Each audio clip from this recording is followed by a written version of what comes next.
Eu passo a palavra para o senhor. Professor Tássio Licurgo está com a palavra por 10 minutos. Boa tarde a todos. Gostaria de agradecer imensamente pelo convite ao deputado Manzoni, em nome de quem eu saúdo todos os demais participantes da audiência.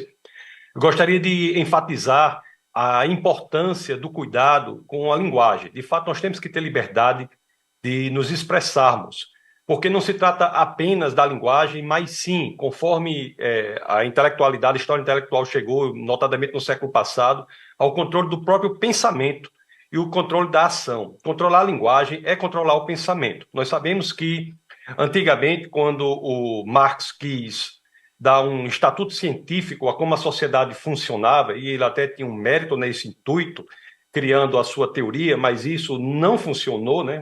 A ideia de que uma sociedade feudal sofreria uma revolução burguesa para um Estado capitalista, depois uma revolução operária para um Estado comunista, isso não funcionou. A própria Revolução Russa foi um contra-exemplo às previsões marxistas. Então, os seguidores de Marx, notadamente Antônio Gramsci, que estava inclusive preso lá sob o regime de Mussolini, tentou atuar não mais no plano econômico, mas sim atuar agora no plano das ideias, no plano ideológico. Então, a infraestrutura econômica é deixada de lado e passa-se gradativamente a atuar na superestrutura ideológica para controlar. Então, a divisão que antes era feita no âmbito puramente econômico, que era da burguesia e operário, passa a ser agora uma divisão que é tentada no plano ideológico. E por isso que o gramscianismo diz que nós temos que controlar pela ideologia. E o século passado também, nós temos um advento, 10 anos depois da Revolução Russa, mais ou menos, e posteriormente, com a escola de Frankfurt, se viu que um dos instrumentos principais de controle dessas pessoas, desses grupos, seria por meio da linguagem. A linguagem se torna, portanto, um instrumento necessário, o instrumento mais forte da ideologia comunista pós-marxista, né, gramsciana, no controle das pessoas para a dominação. Então, se trata disso, se trata de uma estruturação mesmo, de uma ideologia globalista de controle que tenta dominar a linguagem. E é interessante que o marxismo econômico prévio, que no início, que achava que o Estado iria se extinguir, no marxismo pós-gramsciano, vê o Estado hoje como aliado. O Estado é um aliado para, por meio das suas instituições, controlar a linguagem. E esse controle é feito dessa forma. Tanto é assim que os diversos grupos são criados para controlar as pessoas. O negrismo, por exemplo, tenta subverter e controlar o negro, dizendo como ele deve falar, pensar e agir. O LGBTismo faz a mesma coisa com o homossexual. Nós tivemos, inclusive, um deputado, hoje já falecido, o senhor Clodovil Hernandes, que era notadamente homossexual, mas que não se submetia aos ditames do controle por meio da linguagem, das palavras que ele precisava usar, da forma que ele tinha que falar, e era fortemente atacado pelo LGBTismo. Então, essas divisões são grupos de controle. O feminismo tenta controlar a mulher. Então, a mulher que não se submete à maneira como o feminismo diz que ela deve utilizar as palavras, ela é radicalmente atacada. Radicalmente atacada. Então, são grupos de controle da sociedade, e a linguagem é um meio de fazer isso. Então, nós não podemos subestimar a necessidade pela luta parlamentar e da sociedade civil de mantermos a linguagem solta. O homem tem que ser livre para se expressar da forma que achar importante. E aqui eu veementizo, reitero, sublinho a grande importância disso, que não é unicamente a capacidade que temos de usar uma palavra ou outra, mas é a percepção de que, da forma que nós falamos, nós pensamos, e da forma que nós pensamos, nós agimos. Se nós entregarmos o controle da escolha de nossas palavras para outrem, nós estamos entregando o controle do nosso pensamento. Nós estamos terceirizando o controle do nosso pensamento. Então, assim, é a luta não apenas por algo que você pode pensar e não falar, é a luta pelo que você pode pensar, porque fora da linguagem não há pensamento. A filosofia do século XX chega a isso. Proposição 7 do Tractatus diz sobre wovon man nicht sprechen kann, darüber muss man schweigen, sobre o que você não pode falar, você deve se calar. Então, o mundo é descrito e é formado pela linguagem. Então, assim, nós temos que ter uma dimensão muito importante, que é o controle das pessoas, o controle do pensamento, o controle de como elas vão se portar. É o controle, portanto, do que pode ser pensado e não apenas falado. Então, é de uma importância radical e não há opção em ter ou não ter coragem. É uma questão de vida ou morte, é uma questão de sobrevivência. A coragem é a porta pela qual todas as demais virtudes vão de passar.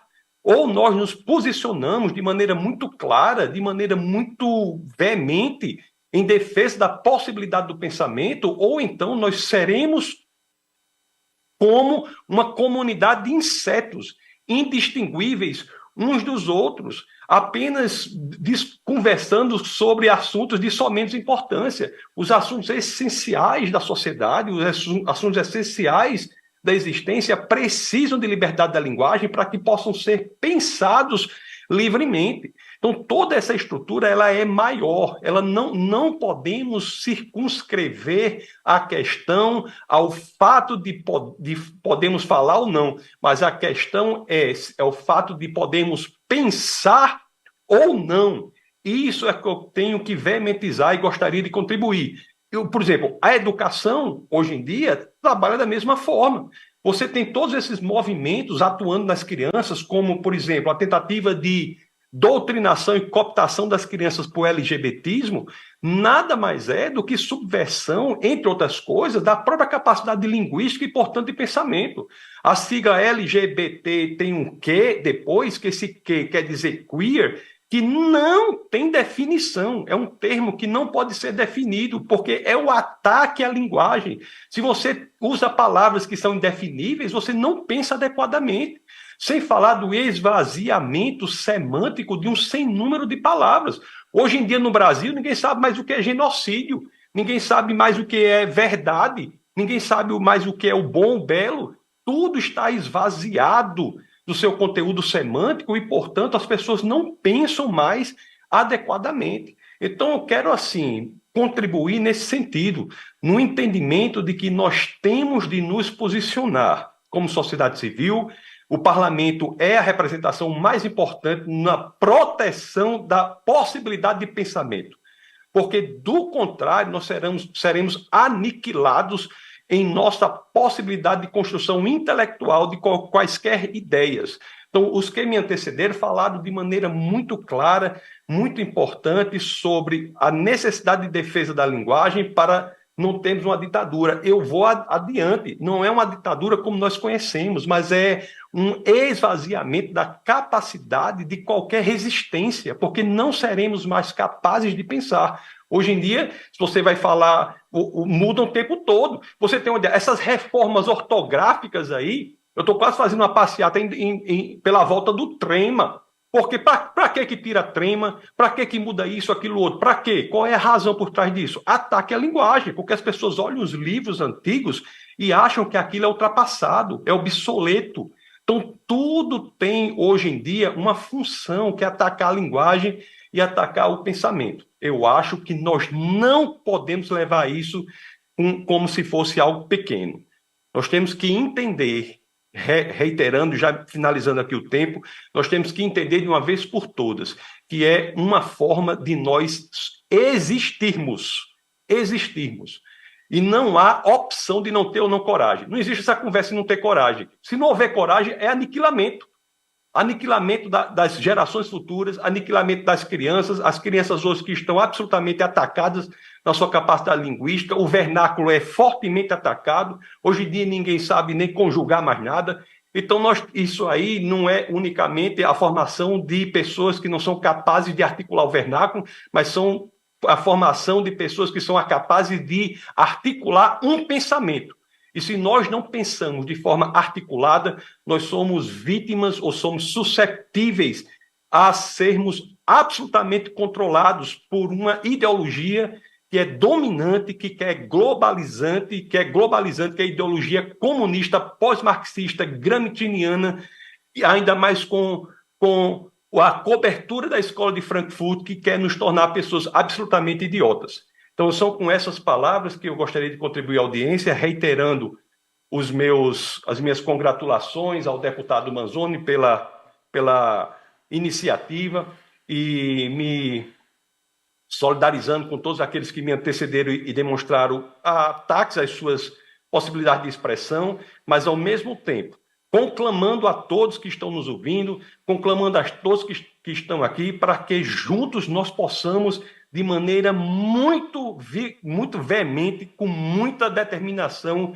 defender a nossa capacidade de expressão, sabendo que não se trata apenas da capacidade de escolher uma palavra ou outra, mas se trata, acima de tudo, da capacidade de pensar e, portanto, agir. Da forma que a gente fala, a gente pensa. E da forma que a gente pensa, a gente age. Então, são com essas palavras que eu me despeço, que já atingiu aqui o meu tempo, e agradeço imensamente pela oportunidade. Professor Licurgo, nós é que agradecemos.